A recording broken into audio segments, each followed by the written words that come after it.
فلا مضل له ومن يضلل فلا هادي له. أشهد أن لا إله إلا الله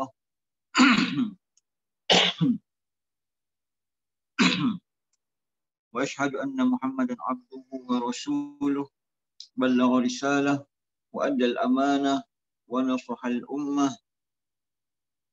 وجاهد في الله حق جهاده حتى أتاه اليقين.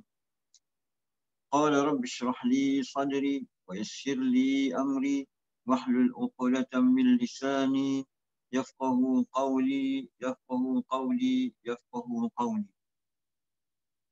اللهم يسر ولا تعسر وتمم بالخير.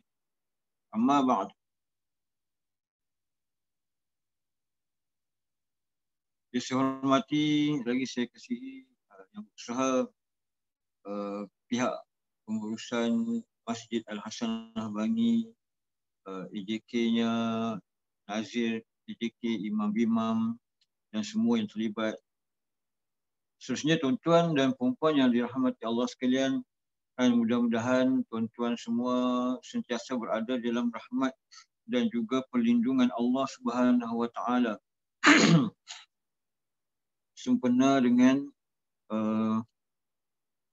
wabak ataupun pandemik yang melanda kita ni tuan-tuan, dan ramai orang yang dah terkena, ramai yang dah sakit, ramai yang tak sihat.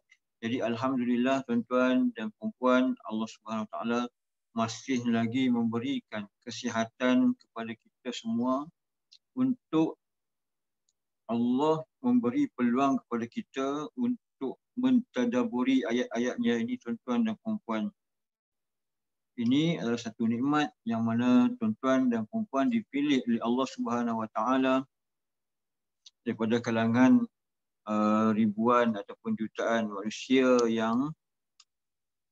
yang mampu untuk buat perkara ini, tapi ramai daripada kalangan mereka yang tidak mahu menyertai, tidak mahu ambil kesempatan. Jadi bersyukurlah banyak-banyak tuan-tuan dan puan-puan kerana kita dipilih untuk masuk dalam kelompok kecil yang sedang berada di dalam satu majlis yang kita mengingati Allah dan berzikir kepada Allah, dan kita menyebut namanya di sepanjang perbincangan kita pada hari ini.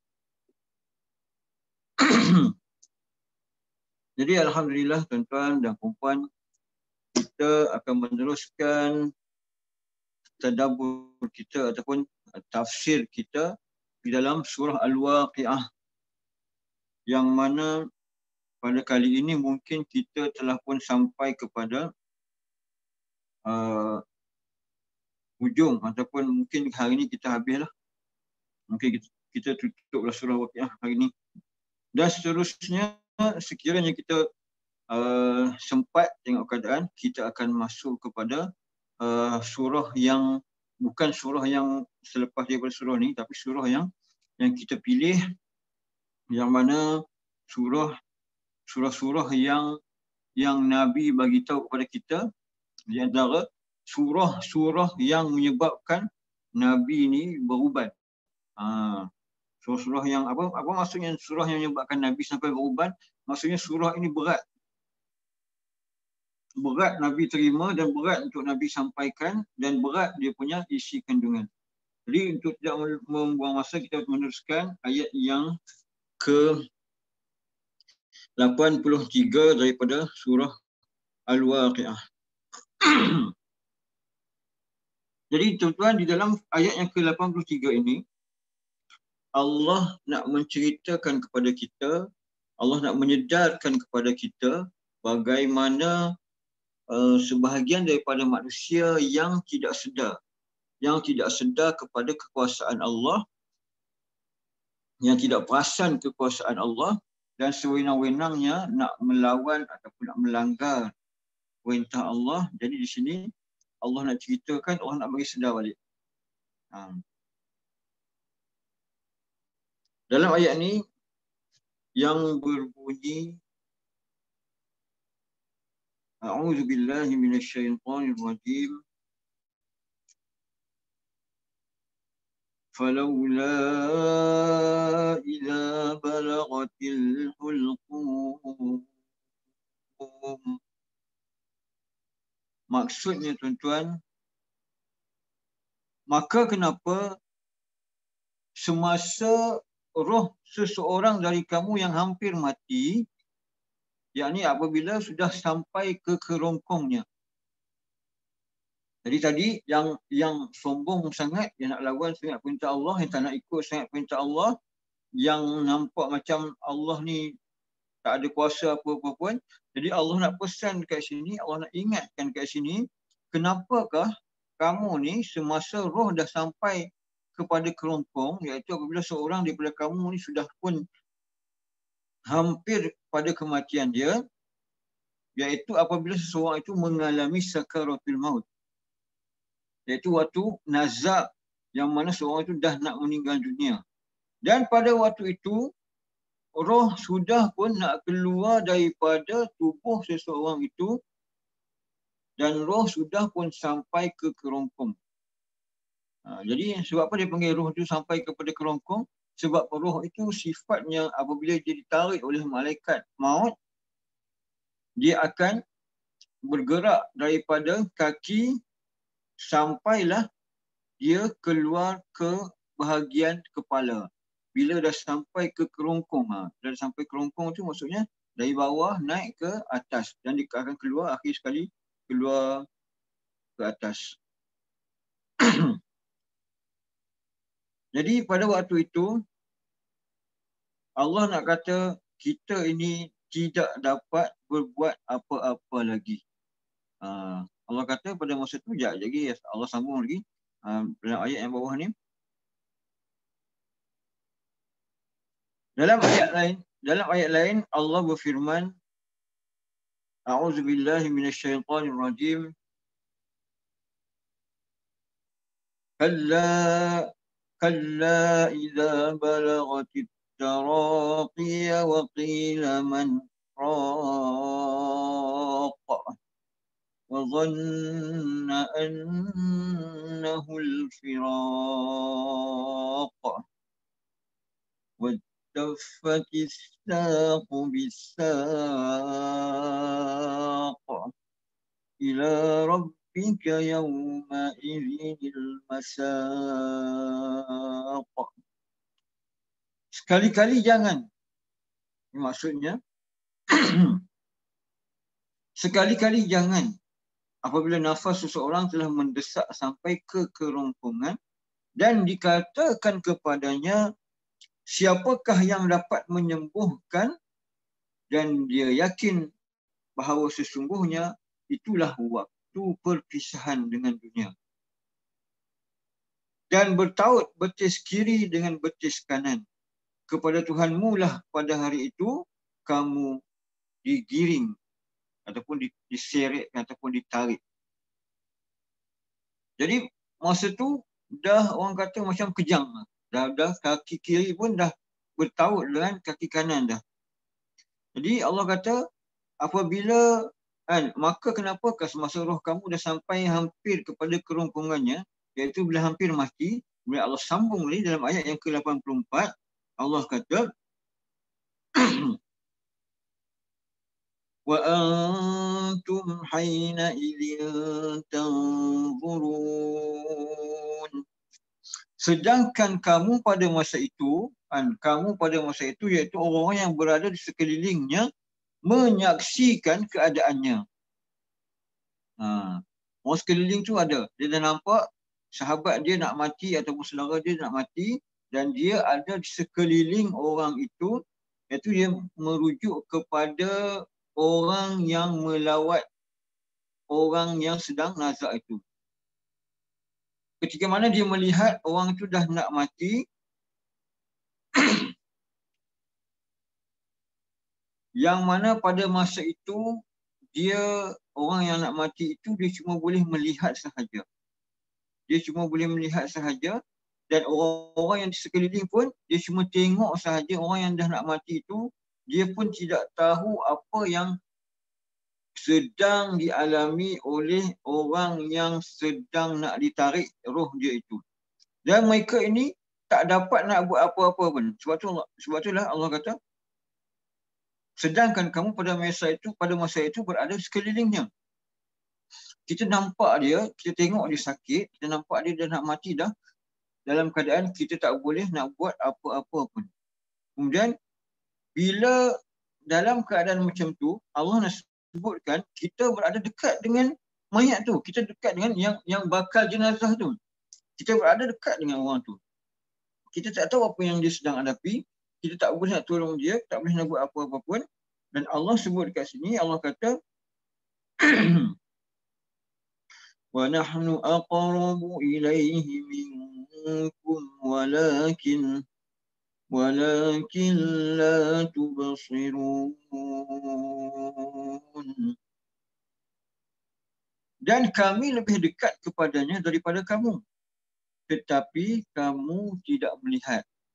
Kalau orang yang pergi ziarah tu, orang yang cakap pandai, yang nak lawan hukum-hukum Allah tu, dia pergi ziarah orang yang mati, dia berada dekat dengan orang mati.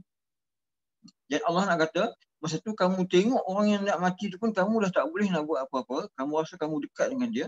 Padahal Allah nak kata, aku lebih dekat lagi daripada orang yang nak mati tu, daripada kamu yang berada dekat dengan dia, kamu duk melihat dia. Jadi bila Allah kata wa nahnu aqrabu ilaihi minkum, dan kami lebih hampir kepadanya daripada kamu, Allah nak beritahu bahawa sesiapa sahaja yang berada berhampiran dengan mayat itu, maksudnya Allah lebih tahu. Sebab itulah dikatakan Allah itu lebih dekat sebenarnya apa yang sedang dihadapi oleh orang yang nak mati itu. Macam kita lah, kita kata apabila kita nak menggambarkan, kata kita ni lebih tahu tentang seorang itu. Contohnya kita kata adalah dalam contohnya dalam kampung kita ataupun dalam taman kita, ada orang menceritakan tentang suatu keburukan ataupun ceritakan tentang orang yang baik dengan kita. Kemudian bila dia cerita tentang orang tu, kita nak menafikan. Kita nak menafikan. Kita nak kata, tak betul apa yang kamu cakap ni. Aku lebih dekat dengan dia. Maksudnya, aku lebih dekat dengan dia. Maksudnya, kita nak katakan, aku lebih tahu dia ni. Aku lebih kenal dia ni. Mungkin dia ni jiran kita kan. Apa yang kamu ceritakan tentang dia tu, sebenarnya aku lebih dekat lagi dengan dia. Aku lebih tahu lagi. Kalau nak cerita kata orang tu, masalah orang tu sekian, kita pun boleh beritahu kita ni lebih dekat lagi dengan orang tu. Kalau dia nak cerita kata orang tu ada masalah, kita boleh kata kita lebih tahu masalah orang tu. Contohlah bila kita nak katakan dekat ni. Jadi Allah diguna perkataan-perkataan yang sangat unik, sangat menarik. Allah tak kata, dia sebut aku lebih tahu. Jadi dia kata dia lebih dekat. Jadi bila dia kata dia lebih dekat, dia merangkumi maksud yang macam-macam maksud lagi. Lebih mengetahui, lebih hampir, maksudnya lebih berkuasa di antaranya. Itu menunjukkan Allah itu lebih dekat.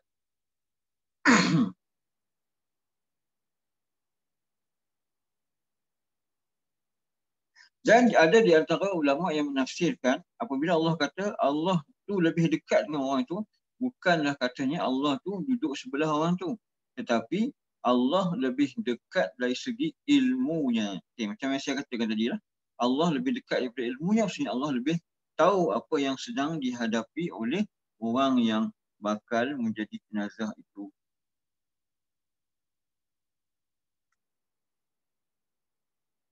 Yang mana dalam ayat yang lain Allah Subhanahu Wa Taala mengatakan, A'udzubillahi minasyaitonirrajim, wa huwal qahiru fawqa 'ibadihi wa yursilu 'alaikum hafazatan hatta idza jaa'a ahadakumul maut tawaffathu rusulana wa hum la yufarritun thumma ruddu ila Allahi maulahumul haqq ala lahul hukmu wa huwa asra'ul hasibin. Jadi surah ini daripada surah Al-An'am ayat 61 yang bermaksud dan dialah yang mempunyai kekuasaan tertinggi di atas semua hamba-Nya. Dan diutusnya kepadamu malaikat-malaikat penjaga sehingga apabila datang kematian kepada salah seorang dari antara kamu, dia diwafatkan oleh malaikat-malaikat kami. Dan malaikat-malaikat kami itu tidak melalaikan kewajipannya. Kemudian mereka, yakni hamba Allah tu dikembalikan kepada Allah, yakni penguasa mereka yang sebenarnya. Ketahuilah bahawa segala hukum pada hari itu kepunyaannya dan dialah pembuat perhitungan yang paling cepat. Dan Allah sambung, walakin la tubsirun, sedangkan kamu tidak dapat melihatnya, iaitu orang yang berada berhampiran dengan jenazah tadi, berhampiran dengan mayat tadi, tidak nampak perkara gaib yang mana pada masa itu orang yang dah nak meninggal ini dia akan nampak macam-macam. Di antaranya dia nampak setan-setan yang datang nak mengganggu dia supaya mengeluarkan dia daripada Islam. Dan pada masa itu juga dia nampak malaikat maut yang datang nak mencabut nyawa dia dan orang lain tidak nampak benda itu. Sebab itulah Allah kata, walakin la tubsirun, tetapi kamu tidak dapat melihatnya. Kemudian Allah sambung lagi dalam ayat yang ke-86. Allah kata, a'udzubillahi minasyaitonir rajim. Falawla in kuntum ghaira madinin. Maka kenapa kalau kamu orang-orang yang tidak dikuasai dan tidak tunduk kepada kekuasaan kami. Jadi penjelasan dia dekat bawahnya. Jadi kenapa kalau kamu, yakni orang-orang yang tidak dikuasai dan tidak tunduk kepada kekuasaan kami, menurut Ibnu Abbas dalam tafsir Ibnu Abbas, dia kata kat sini, madinin ialah dihisab, yang mana ianya daripada perkataan dasar, yang mana kata dasarnya dalyanun, yang mana ia juga bermaksud din. Din boleh juga bermaksud din, iaitu agama, yang mana ianya juga daripada perkataan ataupun kata dasar yang sama. Yang din ini juga, tuan-tuan dan puan-puan, salah satu maksudnya adalah balasan di akhirat. Balasan akhirat. Din di antaranya bermaksud agama dan din juga bermaksud balasan di akhirat. Sebab itulah dalam Al-Quran disebut sebagai Yaumuddin. Yaumuddin, hari, saya tak boleh nak kata hari agama, tapi hari pembalasan di akhirat.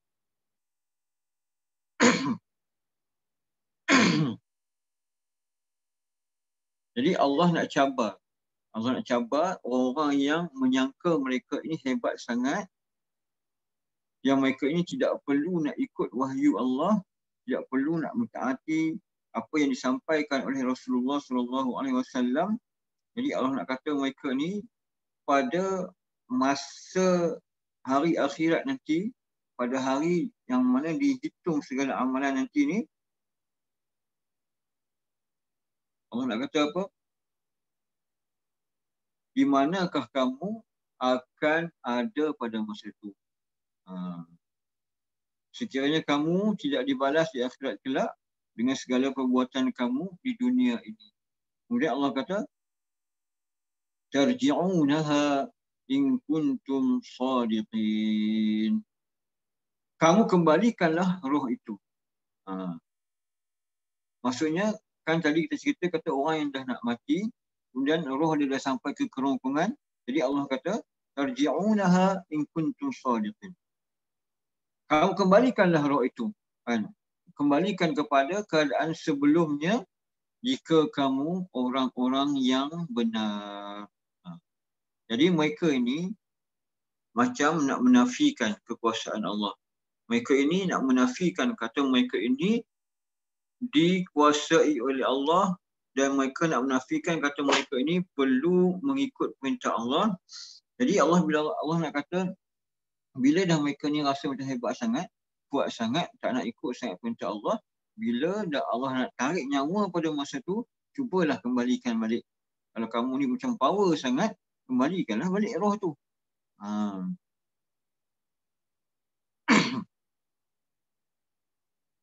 Tetapi sebenarnya tidaklah seperti itu.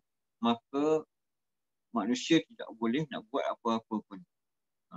Tak boleh nak kembalikan roh itu masuk balik ke dalam jasadnya.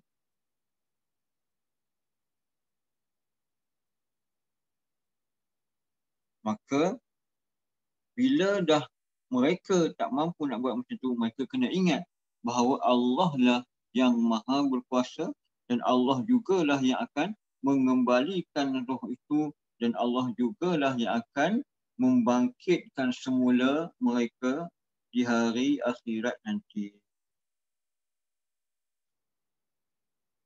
Dan seterusnya tuan-tuan, Allah nak sebut balik dalam ayat yang ke-88 ini, Allah nak ingatkan balik tentang 3 keadaan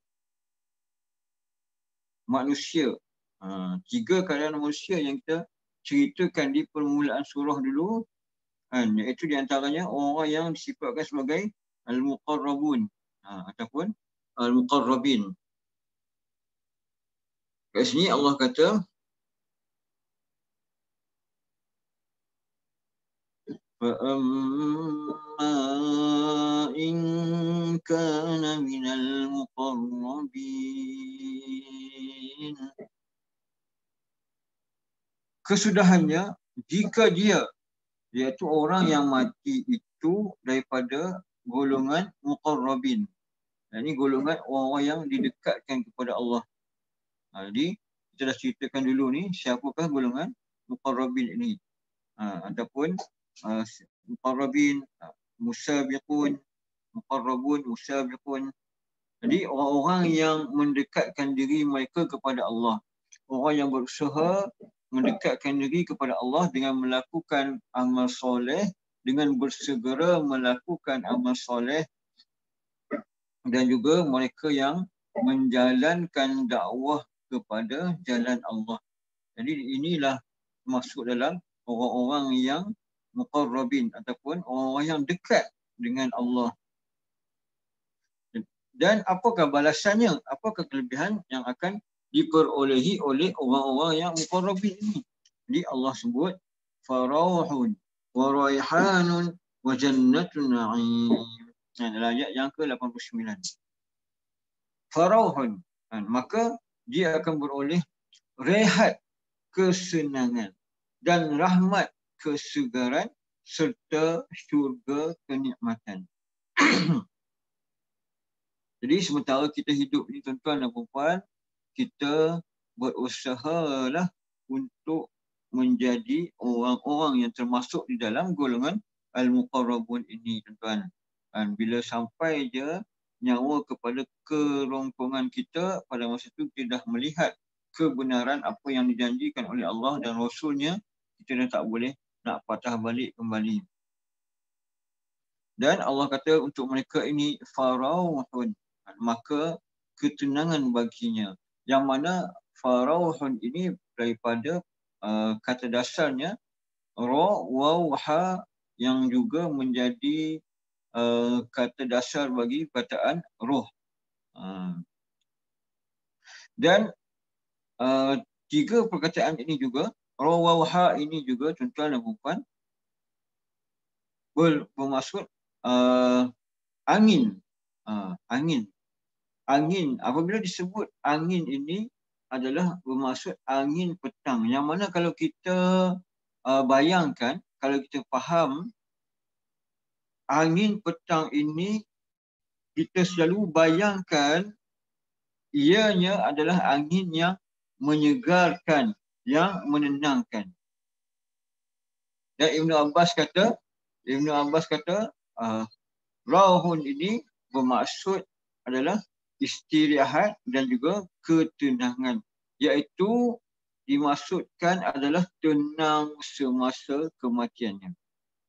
Dan Sa'id Ibn Jubair dan juga As-Sa'di mereka mengatakan bahawa makna yang dimaksudkan ialah terbebas, iaitu bebas daripada segala masalah dan juga belenggu. Ialah apabila diberi ketenangan. Diberi ketenangan maksudnya bebaslah daripada segala belenggu, segala masalah. Wa raihanun dan satu kepuasan. Dahlah dikatakan ketenangan dan diberikan juga satu kepuasan. Kalimah raihan ini tuan-tuan juga diambil daripada kata dasarnya rawauha juga. Sama macam tadi juga. Macam dengan kalimat yang sebelumnya juga. Jadi Qatadah, contohnya Qatadah dia mengatakan maknanya adalah rahmat. Maknanya adalah rahmat ni mengikut Qatadah. Dan Ibnu Abbas, Mujahid dan juga Ibnu Sa'id bin Jubair mengatakan di antara maksud raihan ini adalah maksudnya rezeki, iaitu rezeki yang baik. Jadi kesemuanya yang pendapat-pendapat yang dikatakan di atas tadi ni, walaupun maksudnya berbeza-beza, tetapi dia ada kaitannya di antara satu sama lain, iaitu apabila berada di dalam rahmat Allah, diberikan ketenangan, diberikan kebebasan, dalam masa yang sama juga ada kesenangan, ada rahmat, ada ketenteraman, ada kegembiraan dan juga ada rezeki yang baik yang berupa nikmat-nikmat lah. Wa jannatu na'im, dan Allah sambung lagi, wa jannatu na'im, dan syurga yang penuh dengan nikmat. Dan syurga yang penuh dengan nikmat. Jadi tuan-tuan,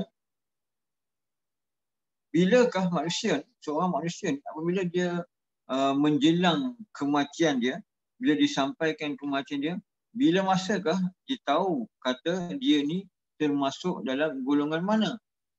Dia masuk dalam golongan ahli syurga ke?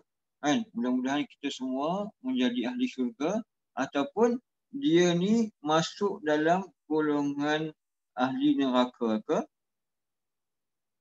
Dia akan tahu ketika mana dia hampir kepada kematian dia itu, apabila malaikat maut dah datang nak tarik nyawa dia, pada masa tu dia dah tahu. Pada masa tu dia dah tahu dah.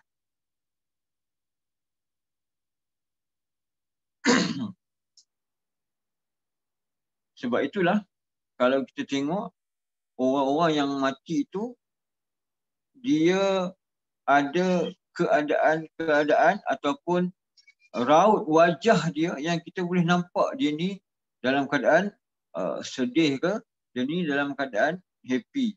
Biasanya kalau kita tengok orang yang banyak buat kerja-kerja dakwah, orang yang banyak buat kerja-kerja untuk agama Allah ni, di antaranya mungkin tuan-tuan pernah tengok ada gambar seorang lelaki ataupun seorang yang dianggap syekh lah di Filipina kata silap. Yang mana dia mati itu dalam keadaan tersenyum. Dia mati dalam keadaan tersenyum. Sebab apa? Orang pun tahu dia banyak buat kerja-kerja dakwah, dan dia telah dengan hasil usaha dia tu, dia telah mengislamkan ribuan orang di Filipina. Muka dia pun dalam keadaan tersenyum. Dia mati dalam keadaan tersenyum je.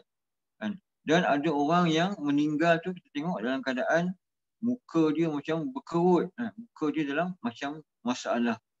Muka dia dalam keadaan kesedihan.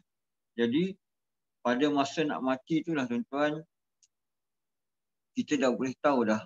Kita dah boleh nampak dah orang yang pada masa tu kadang-kadang kita tengok dia ni mata dia terbeliak ke atas. Terbeliak ke atas. Maksudnya dia sedang tengok dah tempat mana yang dia nak pergi. Kan? Kadang-kadang kita tengok orang tu dia tengok ke atas, dia senyum je. Kan? Dia senyum je, masa tu dia dah nampak dah. Sebab apa pada masa tu malaikat dah berkata-kata dah dengan dia, malaikat dah bersembang dah dengan dia. Di antaranya orang-orang yang dapat rahmat ni, malaikat akan mengatakan kepadanya, kan, hai roh yang baik, yang ada dalam tubuh yang baik, yang kamu huni, keluarlah kamu menuju kepada ketenteraman, kesenangan dan menemui Tuhan yang tidak murka. Jadi ayat Quran dalam surah Al-Fajr, tak silap tu surah Al-Fajr. Dalam tu dia kata, ya ayyatuhan nafsul mutmainnah. Wahai jiwa yang tenang. Nafsul mutmainnah, jiwa yang tenang. Maksudnya jiwa yang baik, jiwa yang tenang. Irji'i ila rabbiki, kembalilah kepada Tuhanmu. Dia kata kembali. Kita datang daripada Allah dan kita kembali kepada Allah. Irji'i ila rabbiki radiyatan mardiyah. Dalam keadaan redha dan dia pun meredai. Jadi itu malaikat cakap lah tu. Malaikat cakap dekat roh yang orang-orang yang dah nak meninggal pada masa tu. Jadi sebab itulah kita katakan orang tu dia tahu dah tempat dia nak ke mana. Kalau orang yang jahat, dia kata, wahai jiwa yang keji. Wahai jiwa yang keji, kembalilah kamu kepada kemurkaan Allah. Jadi Muhammad bin Ka'ab mengatakan, tidaklah seseorang meninggal dunia sehingga dia mengetahui apakah dirinya termasuk penghuni syurga ataupun neraka. Maka tentulah dia akan tenang dan gembira sekiranya diberitahu oleh malaikat kata dia ini akan menjadi ahli syurga, tuan-tuan. Jadi tuan-tuan, banyakkanlah berdoa. Banyakkanlah berdoa. Ya, kita dan di antara bentuk roh, di antara bentuk keadaan ataupun roh orang-orang yang beriman ni, Nabi pernah bersabda, Nabi dah ceritakan, Nabi kata apa? Sesungguhnya roh orang mukmin itu berupa seekor burung yang bergantungan di pepohonan syurga sampai Allah mengembalikannya kepada jasadnya kelak pada hari dia membangkitkannya. Pada hari dia membangkitkannya. Maksudnya dia akan bentuk dia menjadi seperti roh dia itu seperti seekor burung. Jadi tuan-tuan, banyakkanlah berdoa kepada Allah, banyakkanlah minta kepada Allah. Dan yang paling penting tuan-tuan, kita kena sangat-sangat bersangka baik kepada Allah Subhanahu Wa Taala di samping kita berusaha untuk mendapat keredaan Allah Subhanahu Wa Taala. Macam sekarang ni tuan-tuan, kita dah pun orang kata ada peluang untuk pergi ke masjid ataupun surau, ambillah peluang untuk pergi ke masjid ataupun surau. Sebab orang-orang yang dah biasa pergi ke masjid ataupun surau ini, yang biasa melangkah ke rumah-rumah Allah di dunia ini, insya-Allah dia juga akan dimudahkan untuk melangkah ke syurga-syurga Allah, tuan-tuan. Dan dalam masa yang sama tuan-tuan, banyakkan berdoa. Saya dah sebut berkali-kali, saya rasa kat sini pun saya dah sebut berkali-kali, kita berdoa dengan penuh keyakinan dan sentiasalah berdoa untuk kita mendapat syurga Firdaus, syurga Firdaus yang tertinggi.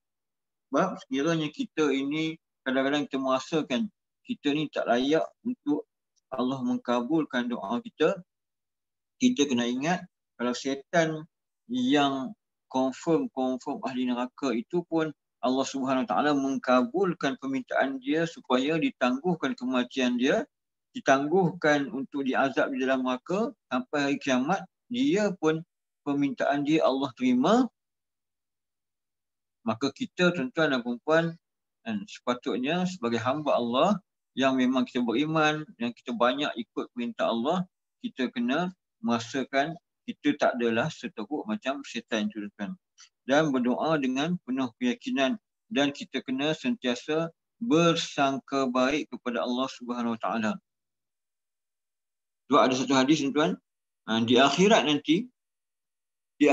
nanti tuan-tuan, orang yang di antaranya orang yang akan Allah perintahkan dia untuk masuk ke dalam neraka, dia berjalan sampai ke depan, kemudian dia berpaling. Dia jalan, dia baling, dia berpaling, dia tengok balik ke Allah Ta'ala. Kemudian Allah tanya dia, kenapa kamu berpaling? Kenapa kamu berpaling ni? Dia kata, ini yang kita nak tekankan, kata kena sangat-sangat berbaik sangka dengan Allah Subhanahu Wa Taala.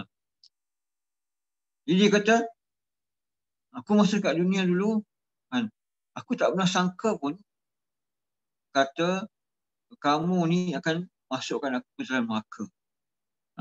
Aku yakin dengan rahmat kamu ni, kamu akan masukkan aku ke dalam syurga. Jadi Allah kata dalam hadis kursi, anna anda husni dhanni abdi bi. Aku ini mengikut sangkaan baik hamba-Ku kepadaku.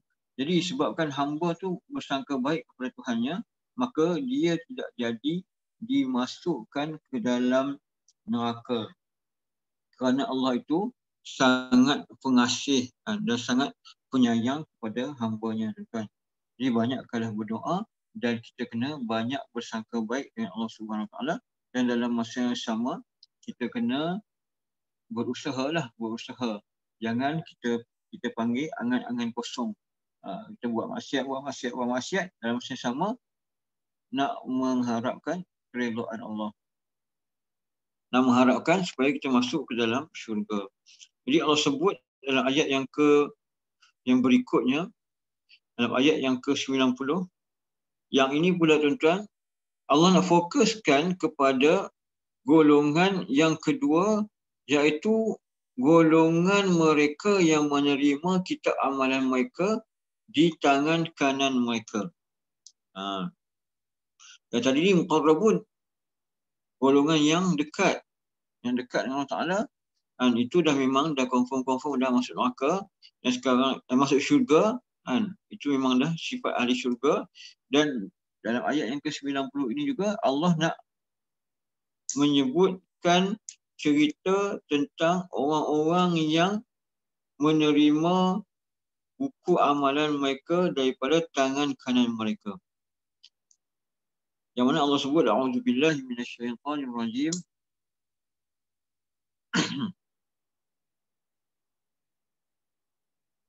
Wa amma in kana min ashabil yamin. Dan jika dia dari puak kanan, iaitu daripada golongan kanan. Jadi inilah mereka ataupun golongan yang menerima kitab amalan mereka dari tangan kanan. Dan mereka juga termasuk di dalam golongan orang-orang yang akan dimasukkan ke dalam syurga. Tapi golongan kanan ini, mereka ni golongan yang dia punya level dia rendah sedikit daripada muqarrabin tadi ni. Muqarrabin tadi ni terus masuk syurga. Bahkan ada yang masuk syurga tanpa hisab. Tapi golongan yang kedua ini, golongan kanan ini, iaitu golongan yang menerima buku amalan mereka daripada tangan kanan ini, mereka ini akan masuk ke dalam syurga dan mereka ini akan menjadi ahli syurga, tetapi mereka akan melalui perhitungan dahulu. Akan melalui hisab dulu. Akan disoal jawab dulu. Namun mereka ini akan dikatakan kepada mereka, golongan kanan ni, apakah yang mereka akan dapat dan apakah yang akan dikatakan kepada mereka? Akan dikatakan kepada mereka,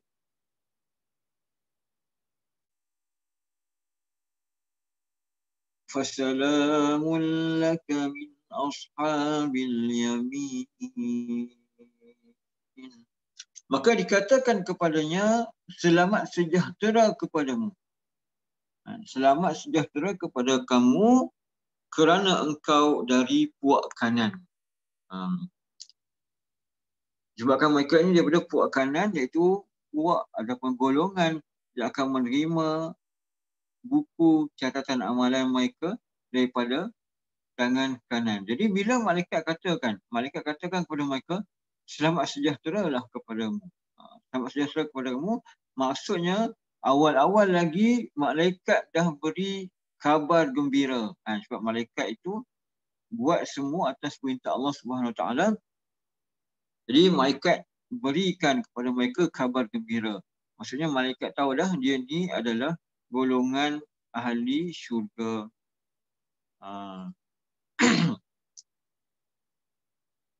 Jadi berkatalah malaikat kepada salah seorang dari mereka, salamul laka. Yang ini bermaksud kamu dalam keadaan baik-baik sahaja dan selamat. Maksud dia apa? Maksudnya kamu ini termasuk dalam golongan kanan. Dan apakah yang dimaksudkan dengan selamat?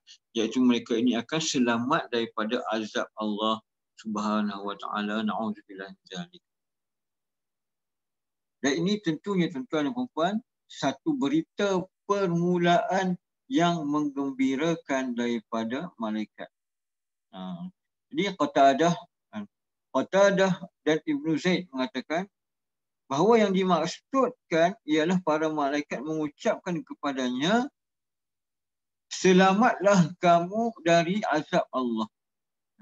Dan para malaikat mengucapkan salam penghormatan kepadanya. Jadi tuan-tuan, kalaulah kita nak masuk first kali, nak masuk di alam akhirat nanti tuan-tuan, first kali kita nak masuk tu, kita dah disambut dengan malaikat yang mengatakan selamatlah kamu di azab Allah. Jadi itu adalah berita gembira yang mana menenangkan kita. Dan tentulah hati kita merasa lega lah pada masa tu.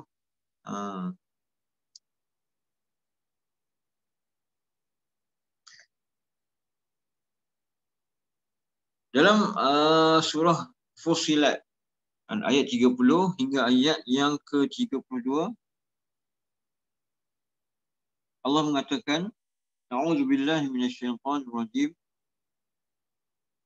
Innal ladzina qalu rabbuna Allah thumma istaqamu tatanazzalu 'alaihimul malaikatu alla takhafu wa la tahzanu wa abshiru bil jannati allati kuntum tu'adun. Nahnu awliya'ukum fil hayatid dunya wa fil akhirah wa lakum fiha ma tashtahi anfusukum wa lakum fima tad'un nuzulan min ghafurir rahim. Jadi surah Fussilat ni ayat 30 sampai ayat 32 ni maksudnya tuan-tuan, sesungguhnya orang-orang yang mengatakan Tuhan kami ialah Allah, kemudian mereka meneguhkan pendirian mereka, maka malaikat akan turun kepada mereka dengan mengatakan, janganlah kamu merasa takut dan janganlah kamu merasa sedih. Dan bergembiralah kamu dengan memperolehi syurga yang telah dijanjikan Allah kepadamu. Kamilah pelindung-pelindungmu dalam kehidupan dunia dan akhirat. Di dalamnya kamu memperoleh apa yang kamu inginkan dan memperoleh pula di dalamnya apa yang kamu minta sebagai hidangan bagimu dari Tuhan yang Maha Pengampun lagi Maha Penyayang. Surah Fussilat. Jadi seterusnya tuan-tuan, ini kedua golongan tadi lah ni, golongan yang pertama yang muqarrabun yang sudah masuk syurga, ada yang masuk tanpa hisab. Yang keduanya pun golongan kanan yang akan menjadi ahli syurga, yang mana di awal-awal lagi diberi ucapan selamat kepada mereka, namun mereka ini masih lagi kena melalui perhitungan dulu, hisab dulu. Dan di sini pula dalam ayat yang ke-92 ini Allah nak menyebutkan golongan yang ketiga, iaitu mereka ini adalah golongan yang malang. Mereka ini golongan yang malang, yang mana mereka ini telah membuat keputusan yang tak betul, keputusan yang salah semasa mereka ini hidup di dunia dulu. Jadi sekarang ni lah tuan-tuan, masa untuk kita membuat keputusan yang betul supaya kita tidak termasuk dalam golongan ini, yang mana Allah menyebutkan mereka ini sebagai a'udzubillahi minasyaitonirrajim, wa amma in kana minal mukallibin ad-dallin.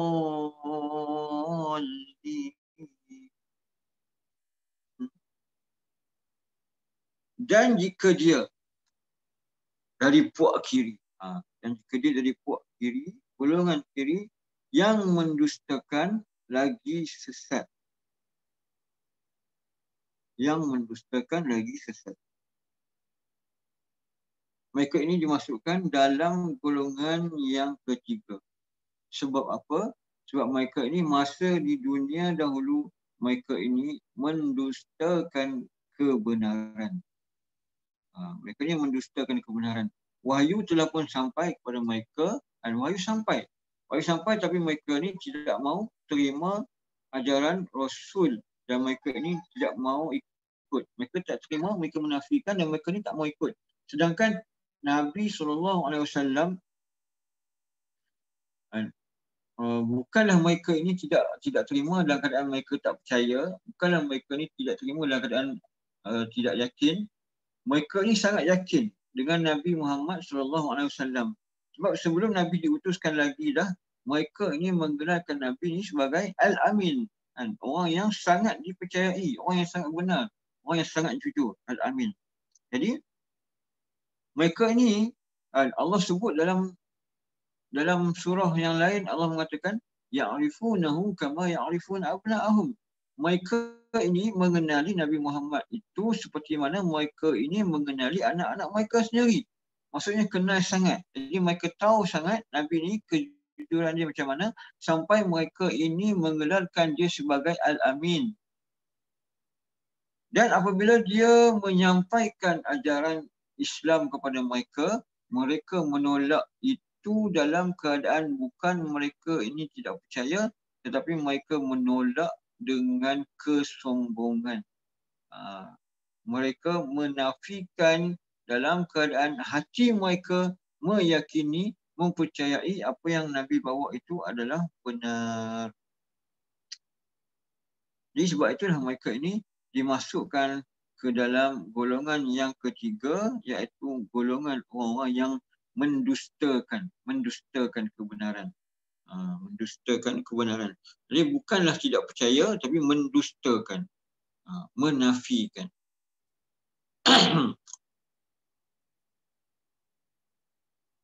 Jadi mereka ini tuan-tuan, mereka ini akan berada dalam keadaan terkapai-kapai. Mereka ini dalam keadaan meraba-raba untuk pergi ke padang mahsyar. Sebab apa? Sebab di dunia dulu mereka ini mendustakan, menafikan kebenaran. Dah tahu benda itu benar, dah tahu benda itu sangat betul dan yakin benda itu pastinya benar, tapi mereka ini mendustakan. Dan mereka ini akan di akhirat nanti, mereka ini akan bergerak-gerak, akan berjalan ke padang mahsyar dalam keadaan meraba-raba. Sebab apa? Dulu di dunia mereka nampak, tapi mereka buat-buat tak nampak. Di dunia itu mereka tahu jalan sebenar, jalan yang benarnya, jalan kebenaran itu mereka tahu, tapi mereka buat tak nampak. Jadi di akhirat nanti, ketika mana mereka perlu untuk melihat, untuk menuju ke jalan yang sebenarnya, mereka pada masa itu Allah jadikan mereka tak nampak. Jadi mereka berjalan ke padang mahsyar dalam keadaan meraba-raba, dan mereka ini dalam keadaan yang sesat. Na'udzubillah min dzalik. Okay. Allah sebut siapakah golongan yang ketiga, iaitu golongan yang mendustakan Nabi, mendustakan ayat-ayat Allah. Kemudian Allah nak ceritakan macam mana pula keadaan mereka. Allah nak cerita macam mana pula keadaan mereka. Iaitu Allah kata fanuzulum min hamim. Fanuzulum min hamim.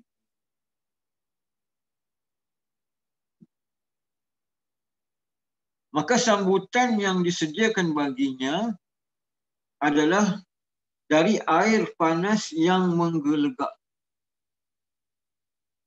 Okay, sambutan kalimah nazala bermaksud sambutan yang diberikan kepada tetamu. Jadi kita tengok Allah ni betapa bestnya dia punya bahasa, betapa bestnya bahasa Allah ni. Allah sebut kat sini sambutan dulu. Kita sambutan je dulu. Maka sambutan yang disediakan baginya adalah dari air panas yang menggelegak. Kalau kita katalah, kalau kita kata kita ni ada tetamu lah, ada tetamu yang datang ke rumah kita. Kita biasanya kita akan sediakan makanan-makanan yang best-best lah. Kita akan sediakan makanan-makanan yang kalau kita pun jarang makan, kita akan sediakan benda tu. Contohnya kita pun jarang makan nasi Arab, betul kan? Kita akan, hari ni order nasi Arab lah ni, ada family kita nak datang. Ataupun ada kawan kita datang daripada jauh. Hari ni order nasi Arab lah, bagi yang special. Tapi, bila orang tu sampai kat rumah kita tu, dia tak akan masuk dalam rumah je, kita pun terus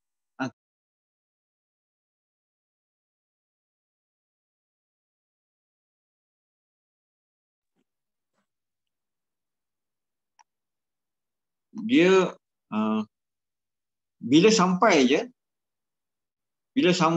je tetamu tu, kita mula-mula sekali kita akan bagi orang panggil kita panggil apa?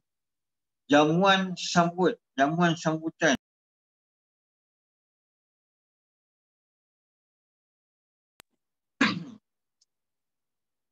Jamuan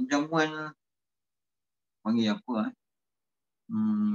Jamuan ringan dululah, jamuan ringan tu, jamuan untuk menyambut tetamu.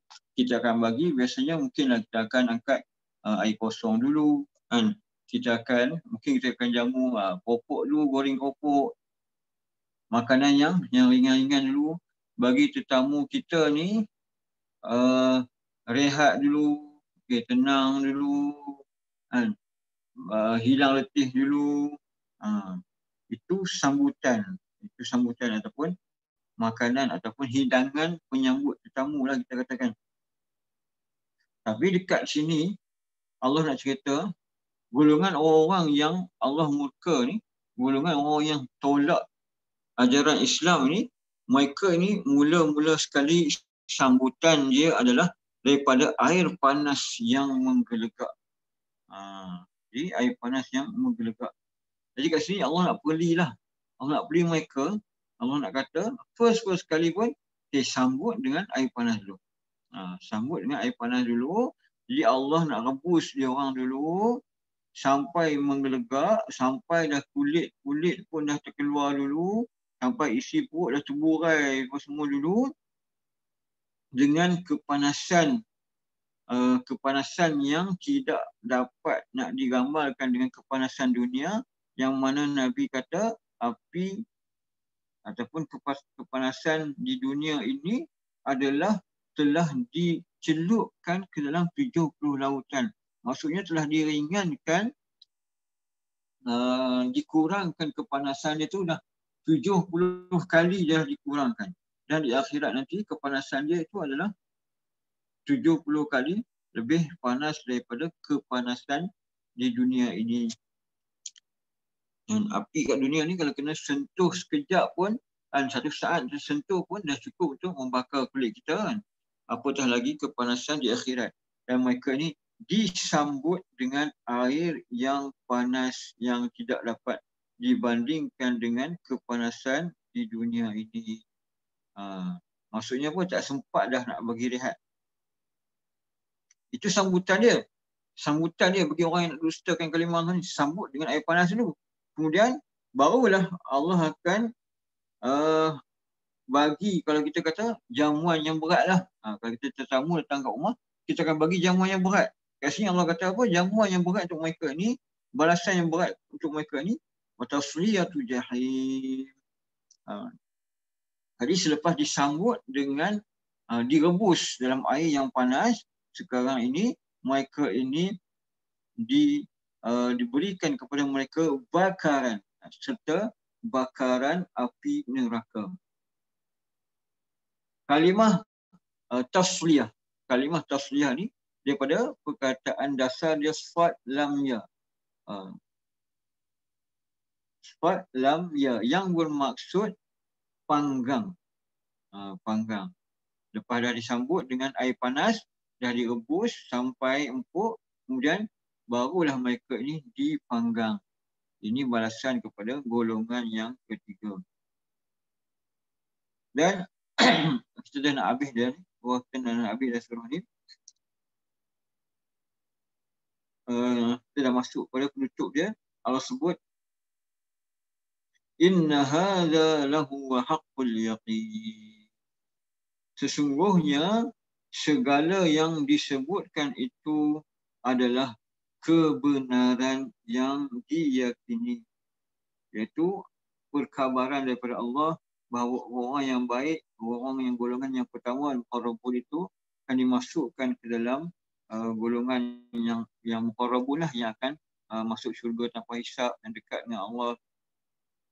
Dan perkabaran yang keduanya, orang yang daripada golongan kanan, iaitu golongan orang-orang yang akan dimasukkan juga ke dalam syurga, tapi mereka ini masih perlu melalui hisab. Dan golongan yang ketiganya adalah golongan yang akan dimasukkan ke dalam azab neraka, yang disambut mula-mula sekali, disambut dengan air panas dulu, direbus sampai empuk dulu, sampai dah hancur tulang belulang apa semua. Kemudian lepas pada tu barulah dibakar pula.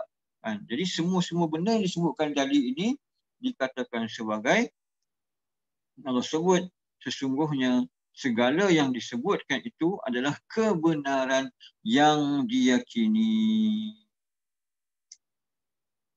Kemudian akhirnya Allah sebut kepada kita, fasabbih bismi rabbikal azim. Maka di antara benda yang Allah ajar kita, benda yang boleh kita buat, yang banyak yang patut kita buat adalah bertasbihlah dengan memuji nama Tuhan yang Maha Besar. Jadi perkataan tasbih ini adapun perintah untuk bertasbih ini Allah sebut 2 kali dalam surah ni.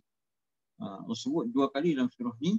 Dan tasbih ini juga tuan-tuan, Allah atas permintaan Nabi-Nya, atas permintaan Nabi Muhammad, tasbih ini sebab Nabi suka sangat dengan tasbih ini, Nabi minta kepada Allah untuk disemadikan tasbih ini dalam solat kita yang mana kita baca setiap kali rukuk. Jadi Imam Ahmad meriwayatkan bahawa ketika turunnya ayat yang ke-90 ni, Nabi bersabda, jadikanlah ia bacaan dalam rukuk kalian. Jadikanlah ia bacaan dalam rukuk kalian. Dan dalam dalam kitab Sahih Bukhari, ni yang akhir dia, Bukhari ni beliau meriwayatkan satu hadis daripada Abu Hurairah daripada Nabi yang bersabda, 2 kalimah yang ringan, kalimatan khafifatan 'ala lisan. Kalimatan khafifatan 'ala lisan. Kalimatan, 2 kalimat. 2 perkataan. Khafifatan 'ala lisan, yang sangat ringan di atas lidah. Saqilatan fil mizan, tapi sangat berat pada timbangan Allah. Sangat berat, walaupun dia ringan sahaja. Habibatan ila Rahman, dan sangat dicintai oleh Allah yang Maha Penyayang. Sangat dicintai oleh Allah yang Maha Penyayang. Apakah kalimat itu? Subhanallahi wa bihamdih. Subhanallahi wa bihamdih yang bermaksud Maha suci Allah dan segala puji hanya baginya, dan juga Subhanallahil azim, Maha suci Allah yang Maha agung. Jadi banyakkanlah tuan-tuan membaca ataupun menyebut Subhanallahi wa bihamdih, Subhanallahil azim. Kalau kita pening-pening kan nak berzikir, banyak sangat zikir, mana yang kita pening nak baca, kita ingatlah hadis ni. Hadis ni Nabi kata kalimat tu kalimat yang sangat ringan, sangat mudah untuk disebut. Subhanallahi wa bihamdih, Subhanallahil azim.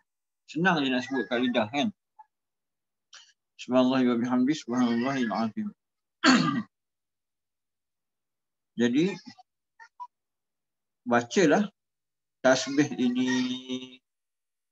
Jadi alhamdulillah tuan-tuan dan puan-puan, kita telah pun tamat, alhamdulillah, dengan izin Allah Subhanahu Wa Taala.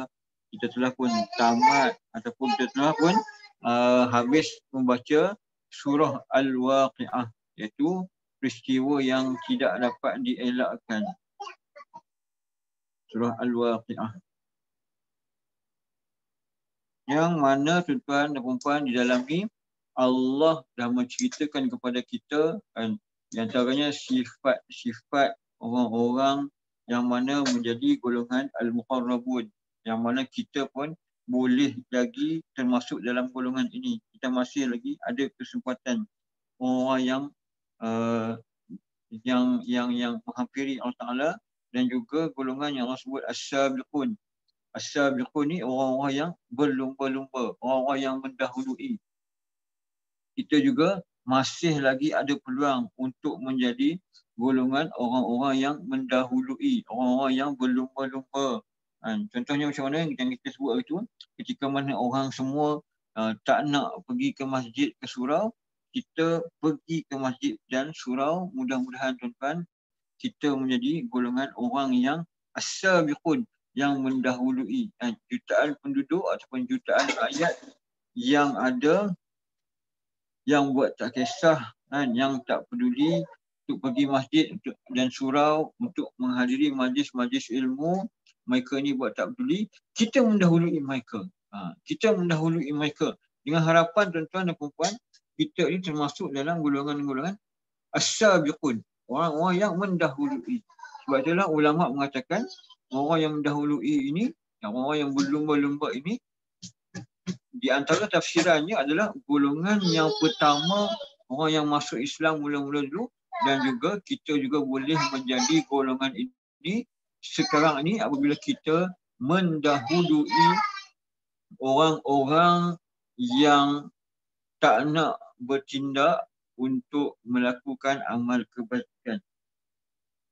Dan banyakkan kita berdoa supaya kita ini tidak termasuk di dalam golongan yang mana Allah sebutkan sebagai golongan-golongan yang menerima azab. Kita banyakkan berdoa, dan berdoalah dengan bersungguh-sungguh, kerana syarat kepada doa itu diterima, di antaranya adalah mestilah berdoa dalam keadaan yakin, selari apa yang kita minta, dan hati kita itu selari sama dengan apa yang kita minta. Sebab apa? Nabi kata, innallaha la yaqbalu du'a min qalbin ghafil. Allah itu tidak akan menerima doa daripada hati yang lalai. Jadi kita mintalah dalam keadaan apa yang kita sebut dan hati kita sama dengan apa yang kita minta ini, tuan dan puan. Jadi kita dah pun habis, dan selepas ini dan seterusnya tuan-tuan, kita dah masa lagi setengah jam, kita akan terus masuk kepada surah yang kita pilih, surah yang kedua, iaitu surah yang ada kaitan juga dengan surah ini, iaitu kita akan masuk kepada surah Hud. Kita akan masuk kepada surah Hud. Kita akan masuk kepada surah Hud. Jadi tuan-tuan boleh buka, yang mana ada boleh buka surah Hud. Mungkin kita akan masuk sikit hari ni. Untuk cukupkan kita punya masa kita. Jadi sedikit pengenalan lah. Sedikit pengenalan.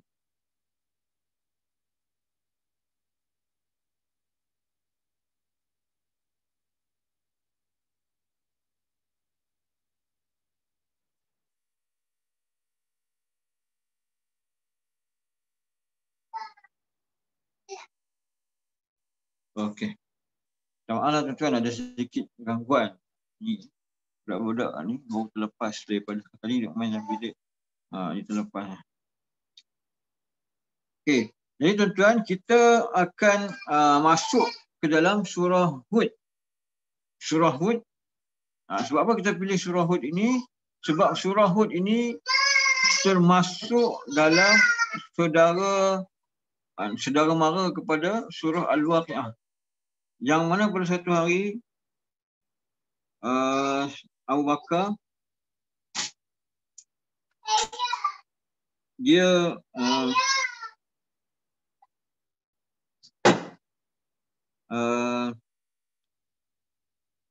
surah ni tuan-tuan diturunkan di Mekah lah. Surah ni diturunkan dah di hujung-hujung dah. Dah di hujung-hujung dah waktu baginda dan para sahabat berada di Mekah. Sebelum mereka ni dah nak berhijrah ke Madinah dah. Di hujung-hujung dah, dekat-dekat nak berhijrah dah, baru surah ini diturunkan. Dan surah ini diturunkan ketika mana Nabi pada masa itu sedang berada dalam keadaan kesukaran dan menghadapi masalah untuk baginda menyampaikan dakwah kepada musyrikin Mekah.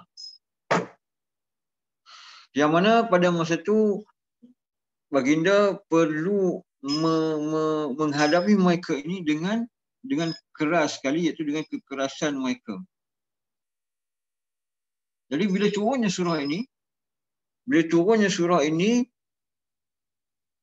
pada satu hari Abu Bakar ikutkan hadis ni lah, an hadatsana Abu Quraib bin hadatsana Muawiyah bin Hisham an Syaiban an Abi Ishaq an Ikrimah an Ibn Abbas qala Abu Bakar radhiyallahu anhu ya Rasulullah qad shibta qala shayyabatni Hudun wal waqi'atu wal mursalat wa amma yatasaalun wa idha asy-syamsu kuwirat qala Abu Isa hadha hadithun hasan gharib.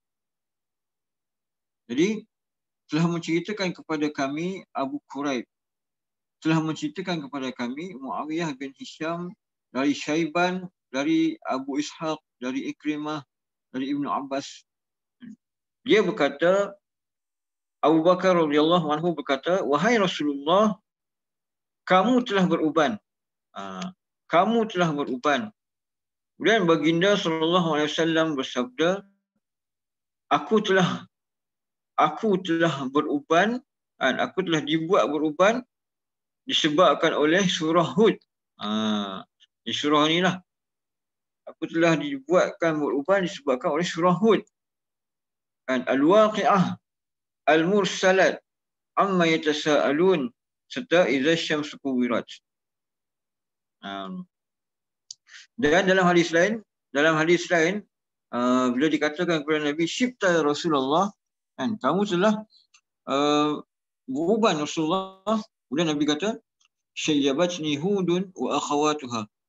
Telah menjadikan aku beruban surah Hud dan juga saudara-saudaranya. Iaitu surah-surah yang dipanggil sebagai saudara kepada surah Hud. Jadi apakah saudara kepada surah Hud ni? Hari itu kita ambil surah Waqi'ah dulu. Surah Hud, dan Nabi sebut surah saudara-saudara kepada surah Hud yang menjadi penyebab Nabi ni sampai beruban, menunjukkan apa? Menunjukkan beratnya surah ni. Surah Hud, surah Al-Waqi'ah. Okey, Al-Waqi'ah kita dah baca. Kemudian surah Al-Mursalat. Kemudian surah Amma Yatasaalun iaitu surah An-Naba, dan surah At-Takwir iaitu Idza Syamsu Kuwirat. Dan insya-Allah tuan-tuan, inilah di antara surah-surah yang kita akan pilih dulu. Kita pilih dulu. Sebab kita pun tak tahu sampai mana kita sempat untuk meneruskan program tadabbur ini, dan kita akan pilih surah-surah ini dulu. Sebab apa? Sebab apa kita nak pilih surah-surah ini dulu tuan-tuan? Sebab surah-surah inilah yang saya rasakan surah-surah yang perlu kita bagi penekanan dulu, sebab surah-surah inilah yang akan menyedarkan kita dulu. Surah-surah inilah yang akan menggugat, ataupun surah inilah yang akan menyentap hati-hati kita. Nak bagi apa? Nak bagi kita ni jangan leka sangat. Jangan lalai sangat. Cepat-cepatlah kembali kepada Allah. Surah-surah inilah yang kita nak dahulukan. Sebab apa? Surah-surah lain ni turun kat Nabi, Nabi biasa-biasa je. Tapi surah-surah ni diturunkan, surah lain pun berat juga, surah lain pun hebat juga. Tapi surah ini sampai Nabi jadi korban, maksudnya berat. Benda ni berat untuk Nabi terima, dan Nabi nak sampaikan kepada sahabat-sahabat.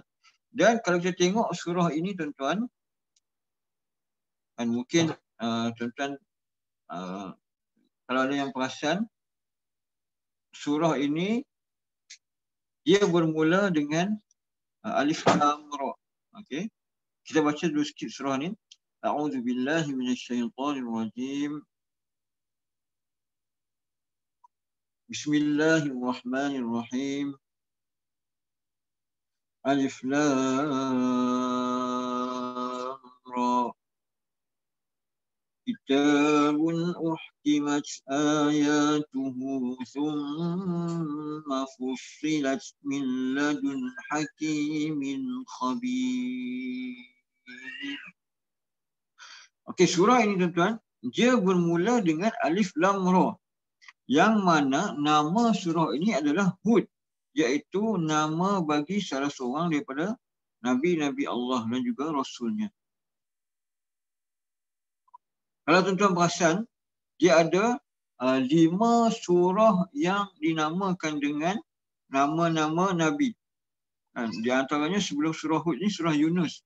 Surah Yunus, kemudian surah Hud, surah Yusuf dan juga surah Ibrahim. Dan daripada 5 surah ini, 4 surah adalah bermula dengan Alif Lam Ra. 4 surah bermula dengan Alif Lam Ra. Dan dalam tafsirannya tuan-tuan, Alif Lam Ra ini setakat ini tidak ada ahli mufassir yang boleh menjelaskan maksud sebenarnya daripada Alif Lam Ra ini, dan kita pun tidak ada ayat Al-Quran itu sendiri yang menerangkan apa maksud Alif Lam Ra, dan tidak ada juga hadis yang menerangkan apakah yang dimaksudkan dengan Alif Lam Ra itu. Tetapi apa yang dijelaskan oleh ahli mufassirin, kebanyakan mereka menganggapkan Alif Lam Ra ataupun Yasin, Alif Lam Mim, kesemuanya ini sebagai satu tarikan kepada bangsa Arab, yang mana mereka ini pada masa itu sangat kagum dan sangat rasa suka, sangat merasa takjub dengan syair-syair bahasa Arab, dan mereka ini sangat mengagung-agungkan bahasa Arab, sehingga apabila ada sajak syair-syair yang menarik pada masa itu, mereka akan menggantungkannya di Kaabah. Tetapi apabila turunnya ayat-ayat Al-Quran ini, mereka tidak pernah jumpa lagi ayat yang disebut huruf-huruf yang huruf-huruf muqatta'ah ni, yang mereka sendiri pun tidak boleh nak terjemahkan apa maksud dia. Dan dikatakan sebagai huruf-huruf muqatta'ah ini alif lam mim, yasin, alif lam ra, taha. Ini para ulama mengatakan di antara perkara yang menarik perhatian bangsa Arab untuk mendengar apa yang diturunkan oleh Allah, iaitu untuk mendengar Al-Quran ini.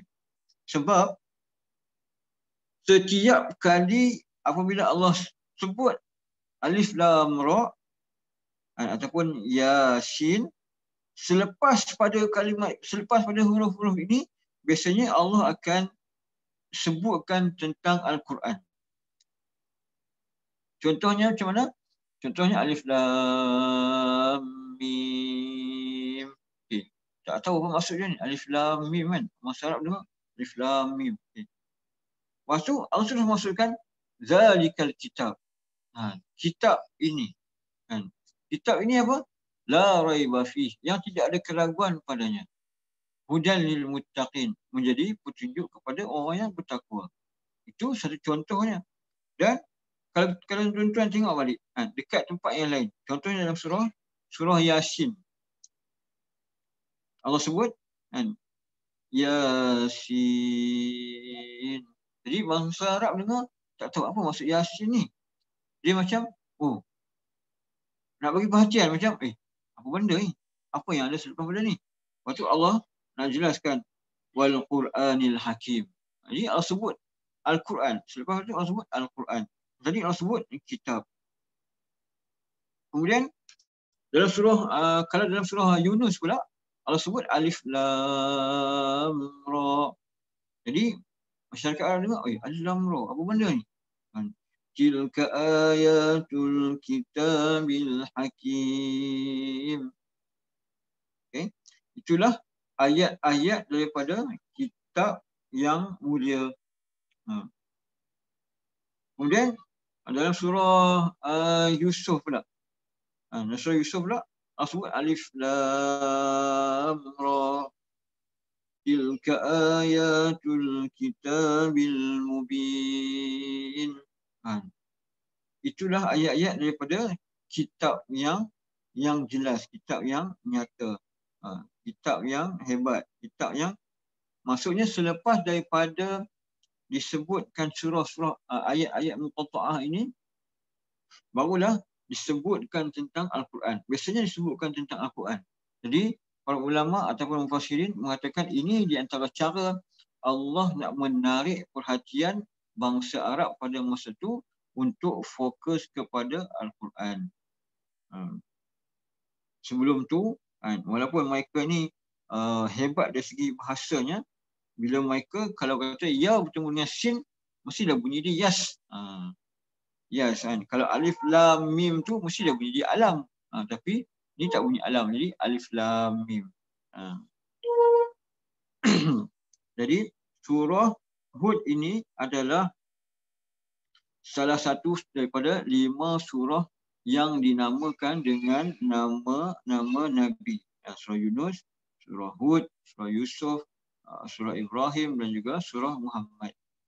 Tapi dalam surah Muhammad dia tidak dimulakan dengan alif lam ra. Hanyalah 4 surah ini sahaja yang dimulakan dengan alif lam ra. Okey, jadi surah ini tuan-tuan termasuk surah yang menyebabkan Nabi menjadi beruban rambutnya, yang mana dalam ayat yang pertama sehingga ayat yang ke-24 ini adalah satu perenggan yang mana dikira sebagai muqaddimah, yang mana Allah nak menyebutkan ataupun nak menceritakan tentang tauhid terlebih dahulu. Tauhid uluhiyah. Ceritakan tentang tauhid. Jadi bila Allah sebut alif lam ra, okey. Alif lam ra ni hanyalah Allah sahaja yang tahu maksudnya. Hanya Allah sahaja yang tahu maksudnya, yang tidak ada hadis yang menceritakan tentang maksud kepada huruf-huruf muqatta'ah ini. Dan selepas huruf-huruf muqatta'ah ini, Terus Allah sebutkan tentang Al-Quran. Apa dia Alif Lam Ra? Kitabun uhkimat ayatuhu. Al-Quran ataupun sebuah kitab. Sebuah kitab yang tersusun ayat-ayatnya dengan tetap dan teguh. Tengok kan? Yasin wal Quran. Yasin wal Quran. Okay. Alif Lam Mim zalikal kitab. Kitab ini. Dan di sini pula Alif Lam Ra kitabun uhkimat. Sebuah kitab yang tersusun ayat-ayatnya, iaitu Al-Quran lah. Yang mana ayat-ayat Al-Quran itu disebut sebagai tersusun ayat-ayatnya dengan tetap teguh. Tersusun dengan rapi.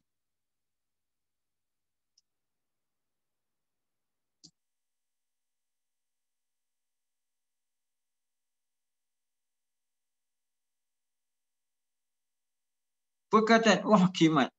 Perkataan uhkimat di sini bermaksud kitab tadi di kitab lah kan, kitab iaitu Al-Quran itu. Dan perkataan uhkimat di sini juga bermaksud menyempurnakan sesuatu. Menyempurnakan sesuatu. Iaitu apabila dikatakan menyempurnakan sesuatu, iaitu menjadikan ia maksud sesuatu yang tidak ada kekurangan di dalamnya. Contohnya kita kata, kalau kata binaan, satu binaan itu, binaan itu disusun dengan rapi, disusun dengan tidak ada ruang-ruang kosong di antara batu bata dan juga susunan pada binaan tersebut. Jadi kitab ni, Al-Quran ini kitab yang tersusun rapi. Dari segi ayat-ayatnya tersusun rapi dan dari segi hukum hakamnya disusun rapi dan segala keperluan ataupun sebagai panduan hidup kita semuanya ada secara rapinya di dalam Al-Quran. Jadi ada orang yang mengatakan dalam Al-Quran tak ada pun disebut cara nak buat roti kan. Orang kata semuanya ada dalam Al-Quran, tapi tak ada pun disebut cara nak buat roti. Jadi Allah sebut fas'alu ahla dzikri in kuntum la ta'lamun. Maka tanyakanlah. Jadi di situ perintah, tanyakanlah orang yang mengetahui sekiranya kamu tidak mengetahui.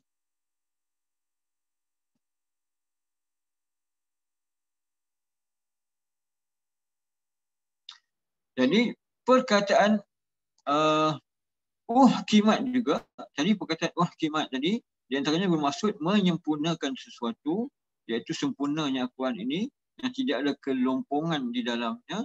Dan perkataan uhkimat di sini juga di antara maksud dia adalah yang tidak dimansuhkan. Maksudnya tidak dimansuhkan. Menunjukkan apa? Al-Quran ini, selepas Al-Quran ini diturunkan, dia tidak ada lagi kitab-kitab lain yang turun untuk memansuhkan kitab Al-Quran ini. Kalau dulu adanya kitab-kitab yang diturunkan, contohnya kitab Taurat, kitab Injil, kitab Zabur, yang mana kesemua kitab-kitab ini pensyariatannya telah pun dimansuhkan dengan turunnya Al-Quran ini. Dengan turunnya Al-Quran ini. Jadi bila Al-Quran ini diturunkan, kimat maksudnya dia sudah tidak dimansuhkan lagi dengan apa-apa kitab pun yang akan datang selepas pada itu. Maksudnya daripada Allah memang dah tak ada dah. Dan sekiranya ada kitab-kitab yang bukan diturunkan, kitab-kitab yang direka oleh manusia, yang direka oleh sesiapa sahaja, semua kitab itu tidak akan dapat memansuhkan lagi Al-Quran ini dan hukum hakam yang berada di dalamnya serta pensyariatan yang berada di dalamnya. Walaupun kita kata ayat-ayatnya pendek tetapi hukum hakamnya sangat padat. Dan perkataan wahkimat. Perkataan wahkimat itu juga daripada kata dasar ha, kaf, mim, hakama yang digunakan untuk perkataan hakim. Jadi, bukankah kita kata hakim itu seorang yang bijaksana dan hakim itu perlu menyampaikan keputusannya dalam bentuk yang jelas, dalam kata-kata yang jelas dan padat. Jadi begitulah juga Al-Quran ini. Al-Quran ini diturunkan dan dijelaskan dalam bentuk kata-kata yang jelas dan padat. Jadi sebab itulah dikatakan sebagai bahasa Al-Quran itu adalah bahasa yang tepat. Bahasa yang tepat. Dan bahasa Al-Quran itu bahasa yang tidak berpusing-pusing. Bahasa yang tidak berpusing-pusing, bahasa yang tepat, bahasa yang jelas. Kemudian Allah kata summa fussilat. Kemudian dijelaskan pula kandungannya satu persatu. Dijelaskan pula kandungannya satu persatu, iaitu kalimah fussilat daripada kata dasar fa, sad, lam yang bermaksud memisah. Yakni untuk memperjelaskan sesuatu perkara yang besar dan rumit seperti untuk menjelaskan satu perkara yang besar dan rumit. Jadi perkataan-perkataan itu perlu dipisahkan satu persatu supaya mudah difahami. Min ladun hakimin khabir. Yang mana Al-Quran ini dari sisi Allah yang maha bijaksana lagi maha mendalam pengetahuannya.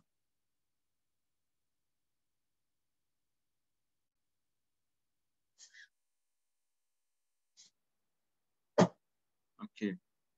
Yang maha daripada Allah yang maha bijaksana lagi maha mendalam pengetahuannya. Okay. Jadi tuan-tuan, hari ini cukuplah kita ambil mukadimah daripada surah Hud ini dan kita ambil satu ayat sahaja daripada surah Hud ini sebab masa pun tidak mengizinkan. Masa pun dah cukup. Jadi insya-Allah tuan-tuan, surah Hud ini kita akan sambung lagi pada 2 minggu akan datang insya-Allah, dan kita akan perjelaskan lagi ayat-ayat yang berikutnya. Mudah-mudahan kita dapat memahami dan kita dapat mengetahui daripada surah ini apakah bendanya yang sampai Nabi bila terima surah ini sampai menjadi beruban rambut Nabi SAW. InsyaAllah kita akan semaklah sama-sama dan kita akan belajar sama-sama tafsiran daripada surah ini. Jadi tuan-tuan, untuk pertemuan kita pada hari ini, kita berhenti di sini dahulu. Kita stop di sini dahulu dan kita akan berjumpa lagi pada pertemuan yang akan datang. A'udzubillahi minasyaitonirrajim. Bismillahirrahmanirrahim. Alhamdulillahirabbil alamin. Assalatu wassalamu ala asyrafil anbiya'i wal mursalin wa ala alihi wa sahbihi ajma'in. Allahumma 'allimna ma yanfa'una wanfa'na ma 'allamtana. Ya Allah, Tuhan kami, ajarkanlah kepada kami perkara yang bermanfaat untuk kami dan manfaatkanlah kepada kami apa yang telah Engkau ajarkan kepada kami, ya Allah. Allahumma rzuqna al-firdaus al-a'la min al-jannah. Allahumma rzuqna al-firdaus al-a'la min al-jannah. Allahumma rzuqna al-firdaus al-a'la min al-jannah. Ya Allah, Tuhan kami, masukkanlah kami dalam surga firdaus yang tertinggi, ya Allah. Masukkanlah kami ke dalam surga firdaus yang tertinggi, ya Allah. Masukkanlah kami ke dalam surga firdaus yang tertinggi, ya Allah. Rabbana atina fid dunya hasanah wa fil akhirati hasanah wa qina adzabannar. Wa sallallahu ala sayyidina Muhammad wa ala alihi wa sahbihi wa sallam. Walhamdulillahi rabbil alamin. Jadi